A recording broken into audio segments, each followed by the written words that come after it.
चलिए आगे बढ़े, जयपुर का रुख करें जहां पर राजस्थान हाईकोर्ट में आज फिर बम की धमकी और हाईकोर्ट परिसर को बम से उड़ाने की धमकी दी गई है। लगातार दूसरे दिन ये धमकी मिली है। इससे पहले भी 31 अक्टूबर को, उसके बाद 5 दिसंबर को, 8 दिसंबर को भी यहां पर बम से उड़ाने की धमकी मिली थी और आज एक बार फिर से धमकी दी गई है। हाईकोर्ट में हर किसी की जुबान पर एक ही सवाल है कि आखिर बार बार क्यों दी जा रही है बम से उड़ाने की धमकी।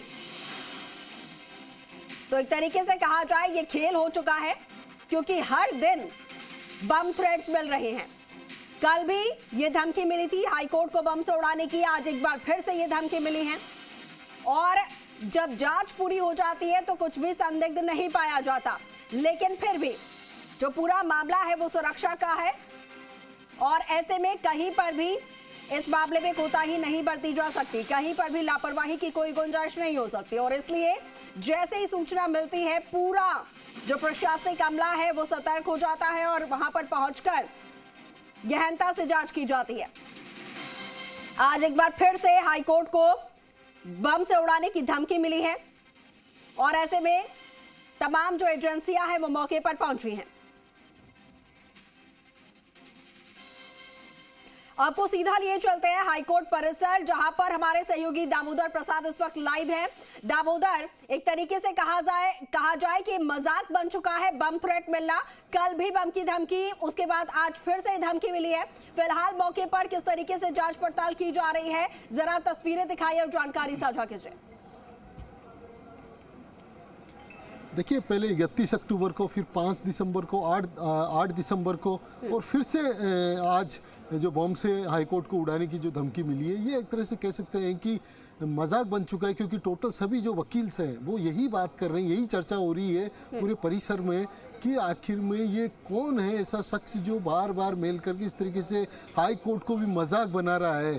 तो यानी कह सकते हैं कि कभी हाईकोर्ट को, कभी रेलवे स्टेशन, कभी हॉस्पिटल को, तो तमाम यानी कह सकते हैं कि लगातार जिस तरीके से बम की जो धमकियां मिल रही है उसे को लेकर अब पूरे हाईकोर्ट परिसर को खाली करवा दिया गया है। और पुलिस का जो आला अधिकारी मौके पे पहुंचे हैं और बम स्क्वाड टीम को भी बुलाया जाएगा कि आखिर में बम है यानी पूरी बिल्डिंग में चेक किया जाएगा। क्योंकि जो जस्टिस के हैं वो आज जस्टिस के कोई बेंच नहीं लग रही जस्टिस की, क्योंकि बम की धमकी मिलने के बाद पूरे परिसर को खाली करवा लिया गया है। यानी सुरक्षा बढ़ा दी गई है तमाम पूरे हाई कोर्ट में। और जो वकील्स हैं उनका भी ये कहना है कि लगातार जिस तरीके से जो धमकियाँ मिल रही से कामकाज ठप हो रहा है, ना काम हो पा रहा है, ना लोगों को न्याय मिल पाएगा। इस तरीके से बार बार बम की धमकियाँ मिलती, तो अधिकारी मौजूद है, उनसे भी हम बात करने की कोशिश करेंगे कि इस तरीके से बार बार जो बम की धमकियाँ मिल रही है क्या है। ये तीसरी बार हाईकोर्ट को बम से उड़ाने की धमकी दी गई है। सर, ये तीसरी बार है हाईकोर्ट को बम से धमकी उड़ाने की, क्या है ये, किस तरीके, कौन लोग हैं इस तरीके से जो धमकियाँ दे रहे हैं, कभी रेलवे स्टेशन, कभी हॉस्पिटल, कभी अब हाईकोर्ट को भी तीसरी बार ये इसी, यानी पहले 5 दिसंबर, 8 और अब। बिल्कुल, आज पुनः जो है हाईकोर्ट में बम की थ्रेट मिली है और जरिए मेल ये सूचना आई है, जिस पर हमने फिर पुनः वही जो SOP के अनुसार इसको खाली करवाया जाकर और तलाश फ्रिस्किंग BDS से जारी है। सर, बम स्क्वाड टीम को भी बुलाया गया क्या यहाँ पे? हाँ बिल्कुल, वो सारी टीमें यहाँ बुलाई गई हैं, मौजूद भी हैं और कुछ आ भी रही हैं।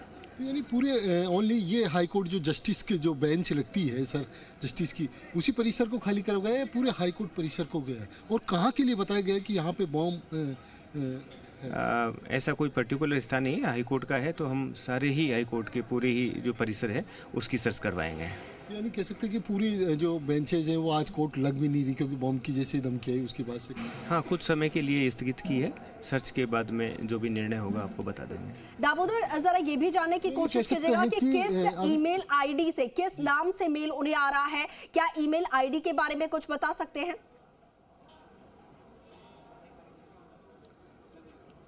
देखिए, क्योंकि अभी जो इस पे भी हम चर्चा करेंगे। सर, क्या कहेंगे ये जो ईमेल आईडी, तो तो कह सकते हैं कि अभी क्योंकि जो रजिस्ट्रार है उनसे चर्चा कर रहे हैं अधिकारी, पुलिस अधिकारी, कुछ वकील से उनसे भी बात कर लेते हैं हम, क्योंकि किस तरीके से ये जो धमकियाँ मिल रही हैं, उन धमकियों के बाद में ये जो कोर्ट परिसर है अब पूरा एक मजाक बन चुका है। कैसे क्या है, क्या कहेंगे उसको लेकर, क्योंकि सर जो लगातार जो मेल मिल रहा है उसका कुछ मालूम पता चला, क्योंकि तीसरी बार मिली है ये, तो अब तक 2 मेल आए, उनमें कोई पता चला आज जो मेल आए आज चौथे दिन है। आज आप देखें 1.25 महीने में चौथी बार और 2 दिन से लगातार सुबह 10 बजे सभी अधिवक्ता, सारे मुवक्किल हजारों किलोमीटर चल के हाईकोर्ट पहुंचते हैं न्याय की प्राप्ति के लिए। 10 बजे यहाँ पर एक ही समाचार, अब तो हमको आदत सी हो गई, हमारे लिए तो रेगुलर काम ये हो गया, हाईकोर्ट जाएंगे बम की थ्रेट मिलेगी, कोई न्याय नहीं, कोई काम नहीं, कोई सुनवाई नहीं। पूरा प्रशासन, पूरी जांच एजेंसियां और पूरा इंटेलिजेंस कंप्लीट फेल्योर। किसी तरह से कोई पता नहीं चल पा रहा कहाँ से मेल आ रही है, कौन दहशतगर्द है, कौन इस तरह की यहाँ पे अराजकता फैला रहा है।